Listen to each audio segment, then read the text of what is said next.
NPCs. Oh. Yes. Okay. Alright. Let's go and hold down the play.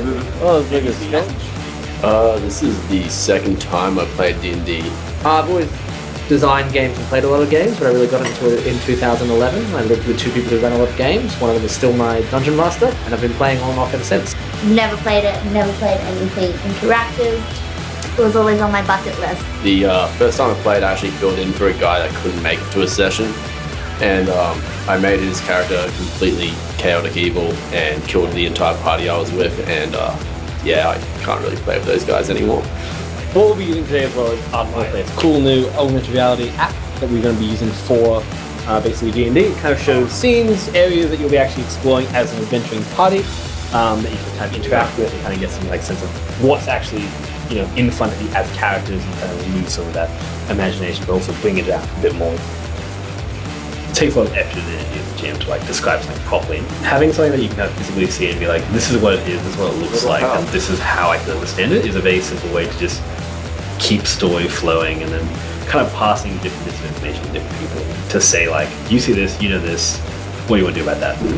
And you got a critical fail. Critical fail! Started doing initially when it came to Ardent Roleplay and like where we wanted to go by creating those deeper stories and deeper character interactions and things. I think the plan I'm just going to do a quick 360. You guys are all part of adventures. You've been like tasked by the local governor to basically hunt down a potential necromancer. You got a vibe. You got like an A-team kind of aesthetic going like, we're here to solve big problems. Because my perception is usually pretty high, I can see a lot of things that the other people can't see, which means that I can kind of take advantage of situations a lot easier than I would be able to in just a normal tabletop standard. I believe we're in the presence of a trap. I've played pen and paper where you have no miniatures or anything, and I've played with full terrain sets, and it's all pretty fun, but to actually watch something happen there, like when we fell through the floor, it actually happened on the screen, was pretty cool.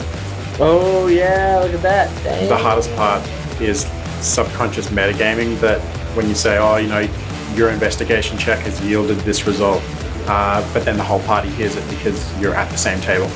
Like, it'd be very hard to be like, hey guys, I know the Dungeon Master just said I've got all this stuff in the corner, but don't look at it because you characters can't see it. I use my powers of perception, and no text on this slate, baby. I pop my collar, I have no worries in the world. This is like, this pops right up on my screen, and I can see all this stuff. I don't need to tell anyone about it. As he does that, I think the customization of the characters is a very interesting idea too, because I often am very particular about how my characters look like. We'll still use our imagination to fill in the gaps. Just because we have a model in front of us doesn't mean the imagination ends there.